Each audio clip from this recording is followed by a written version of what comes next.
ఇప్పుడు ఉండు తప్పుడు కన్నప్ప బ్రహ్మానం కరెక్ట్గా చెప్పావు. ఎందుకు తీయాలి అన్నది నాకు తెలియదు. కొంత ఉపోద్ఘాతం చెప్పాలి. లిమిట్గా మాట్లాడాడి అన్నాడు విష్ణు. నన్ను ఎవరూ చెప్పరా. అన్నయ్య నేను వేదిక మీద కొన్ని వందల సభలు అన్నాం, బ్రదర్ మీరు ముందు మాట్లాడనేవాడు. వీడు ఈరోజు డాడీ లిమిట్గా మాట్లాడాడు. లిమిట్గా మాట్లాడేమిట్రా? లిమిట్గా మాట్లాడేదేంటి అంటే,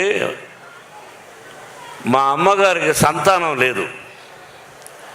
2-3 సార్లు గర్భం నిలకపోవడం వల్ల ఆవిడకి పుట్టుకతో 2 చెవులు లేవు. మా అమ్మగారికి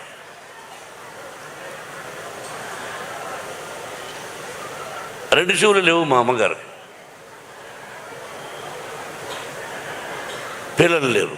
నాన్నగారు ఎలిమెంటరీ స్కూల్ టీచర్. ఆయన ఒక 4 కిలోమీటర్ల పొలాల్లో నడిచి వెళ్ళాలి. ఆ తర్వాత ఒక 5 కిలోమీటర్ల ఫారెస్ట్లో నడిచి వెళ్ళాలి. ఆ తర్వాత ఒక 4-5 కిలోమీటర్లు అడవిలో కొండపైకి ఎక్కాలి. అక్కడ లింగాకారంలో ఈశ్వరుడు చూశారుగా. అందరూ శివలింగం ఉంటే ఇలా ఉంటుంది అనుకుంటారు. శ్రీకాళహస్తిలో ఎలా ఉందో అలా కూడా లేదు, అక్కడ లింగాకారంలో ఉంది. బత్తనీయ స్వామి అని పేరు. అక్కడికి వెళ్ళి ఆ భగవంతుడిని ప్రార్థిస్తే పిల్లలు పుడతారు. ఈ రోజుకి ఉంది. ఎవరైనా పిల్లలు లేని వాళ్ళు అక్కడికి వెళ్ళి ఆ స్వామిని దర్శించుకొని ఆ విభూది కొంచెం నోట్లో వేసుకున్నా సరే, తలకు రాసుకున్నా సరే, నుదుటి మీద పిల్లలు పుడతారు. ఆ రోజుల్లో మా అమ్మ నాన్న అక్కడికి వెళ్ళి మా నాన్నగారు ప్రార్థించారు. మా అమ్మకు ప్రార్థించడం అంటే ఇప్పుడు తెలియదు, చెవులు లేవు, అమాయకురాలు. 5 మంది సంతానాన్ని ఇచ్చాడు పరమేశ్వరుడు. చెవులు వినిపించని నా తల్లికి 5 మంది సంతానం. మా ఊరు నుంచి అది ఏర్పేడు నుంచి మా విలేజ్కి వెళ్ళాలంటే 7 కిలోమీటర్లు నడిచి వెళ్ళాలి. మాది మధ్యతరగతి కుటుంబం, దానికంటే కూడా ఇంకా తక్కువ. నేను అప్పుడప్పుడు ఈ మధ్యనే చెప్పా, 5 మంది సంతానాన్ని అప్పుడప్పుడు నా తల్లి 7 కిలోమీటర్ల భుజాల మీద వేసుకొని నడిచి వెళ్ళింది. మా తల్లి, అమ్మా ఎక్కడున్నావు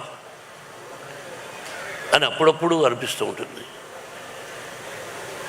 నా కంఠాన్ని, నా మాటల్ని 10 మంది మెచ్చుకుంటుంటే ఆ మాటలు నా తల్లికి వినిపిస్తే ఎంత బాగుండేది పరమేశ్వర అనుకున్నాను. ఇలా సంఘటనలు ఇలా ప్రారంభమైంది నా జీవితం. తిండి తిని తినక, చెప్పులు ఉండి లేక స్వయం కృషితో పైకి వచ్చాను. మా గురువు గారు దాసనారాయణరావు గారు, భయం అన్నది జీవితంలో ఉండకూడదు. What for when I'm not doing mistake. నేను తప్పు చేయనప్పుడు వయసుడై అదే నా పిల్లలకు విద్యాలయాల్లో నేర్పిస్తున్నాను. నా విద్యాలయాల నుంచి ఐపీఎస్లు అయ్యారు, ఐఏఎస్లు అయ్యారు, డిఎస్పీలు అయ్యారు, కమిషనర్ ఆఫ్ అది ఏంటిది ఢిల్లీలో ఎలక్షన్ కమిషన్స్లో పనిచేస్తున్నారు. They are my lovely sons and daughters. They are studying. They మా మోహన్ బాబు యూనివర్సిటీలో చదివి వెళ్ళిన వాళ్ళు. భావి భారత పౌరులు మీరు. క్రమశిక్షణతో ఉండండి, ధైర్యంతో ఉండండి, తలవంచకండి అని చెప్పేవాడిని, చెబుతున్నాను కూడా. కాబట్టి అటువంటి జీవితం నాది. ఇంకా జీవితాన్ని ఎంతో ఉంది, మీకు తెలుసు. ఈ కన్నప్ప ఆ పరమేశ్వరుడి ఆశీర్వదించాడు.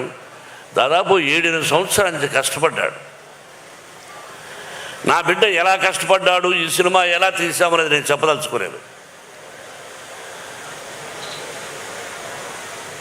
ఈ సినిమా ఎలా తీసాం, ఏం కష్టపడ్డాం వాళ్ళు చెప్పారు. నేను మొట్టమొదట హృదయపూర్వకంగా నాకంటే చిన్నవాడు నా బావ ప్రభాస్. బావా బావా అనుకుంటాం కొన్ని సంవత్సరాల నుంచి. విష్ణు అన్నాడు, అంటే నా సినిమాలో చేశాడు కాబట్టి చెప్పడం కాదు, చేసినా చేసి ఉండకపోయినా మానవత్వం, మంచి మనిషి, మంచి హృదయం ఉన్నవాడు ప్రభాస్. నేను మామూలుగా ఒకసారి ఫోన్ చేసి ఏం బావా అన్నా, ఏంటి బావా అన్నాడు, ఇంటికి రానా అన్నా. ఓకే బావా రేపు రా అన్నాడు. ఏమైనా నేను ఒక పని మీద వస్తున్నాను, నువ్వు ఎస్ సార్ నువ్వు చెప్పవా అంతే. ఏంటి బావా అన్నాడు. ఏం కంగారు పడకనే వెళ్ళాను. కూర్చొని ఈ పిక్చర్లో ఇన్ని రోజుల వేషం ఉంది, నువ్వు చేయవలసిన అవసరం లేదు. You are the top hero in India, one of the top hero in India, not only India, the world wide. అటువంటి గొప్పవాడివి. బట్ ఈరోజు నువ్వు కాదన్నా నీ సినిమాలో నేను యాక్ట్ చేస్తా ఎప్పుడైనా, దానికి దీనికి సంబంధం లేదు. ఇన్ని రోజులు ఎస్ ఆర్ నో అన్నా. బావా దీనికి నువ్వు రావాలన్నా నేను విష్ణు మాట్లాడుకుంటాం, ఐఎమ్ డూయింగ్ అన్నాడు. ఒకే మాట, దట్స్ ఆల్. ఒకరోజు అలా వచ్చాడు, చేశాడు. ఇంతకంటే ఎక్కువ ప్రభాస్ గురించి చెప్పకూడదు. ఆ కుటుంబం నాకు ఎంతో ఇష్టం. కృష్ణరాజు గారన్నా, వీళ్ళ నాన్నగారన్నా, వాళ్ళ కుటుంబం అంటే నాకు బాగా ఇష్టం.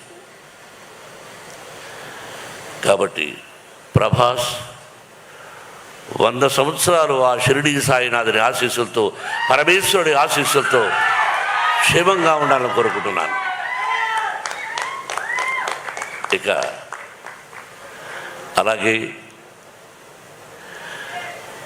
Mohan Lal is one of the versatile actor. భారతదేశం గర్వించదగినటువంటి నటుడు. ఈ మధ్యనే అతనికి 2 పిక్చర్లు సిల్వర్ సూపర్ హిట్స్ అయినాక మలయాళంలో. ఫోన్ చేశాను, I want to talk to you man. అన్నా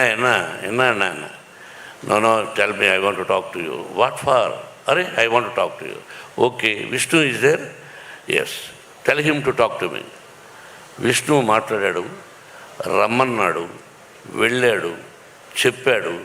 అక్కడి నుంచి నాకు ఫోన్ చేశాడు, అన్న నేను యాక్ట్ చేస్తున్నాను అన్నాడు. Surprise, the love and affection నా మీద. అలాగే Sarath Kumar is one of the Rajya Sabha member, ఇంతకుముందు భారతీయ జనతా మన బీజేపీలో ఒక ప్రముఖ వ్యక్తి, నాకు తమ్ముళ్ళు లాంటి వాడు. Same thing. అసలు ఇక అక్షయ్ కుమార్ గారు ఈజ్ అ వండర్ఫుల్ ఆర్టిస్ట్.